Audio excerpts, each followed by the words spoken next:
Сәлем, тертый творожный пирог дайындаймыз. Менің басқа да рецепттерімді көру үшін каналыма жазылуды ұмытпаңыздар. Ыдысымызға 2,5 стакан ұн саламыз. Стакан менде 250 грамдық. Ұнның үстіне 200 грамм сары май саламыз. Жарты стакан қант қосамыз. Шамамен 10-15 грамм разрыхлитель саламыз. Майды видеода көрсетілгендей ұнның көмегімен теркадан өткізіп аламыз.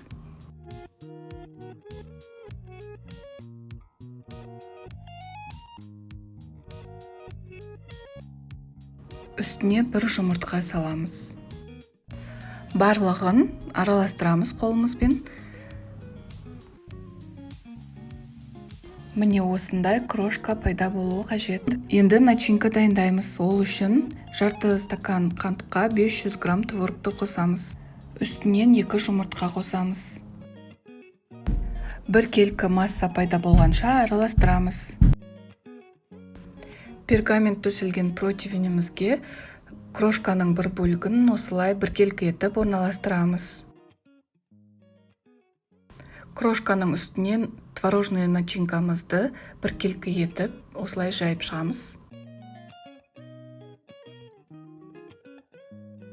Үстінен қалған крошканы начинкамыздың бетін жабатындай етіп сеуіп шығамыз.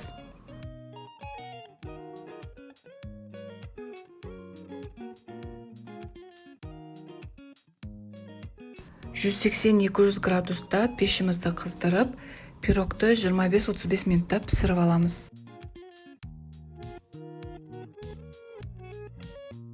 Тертый творожный пирогымыз осымен дайын.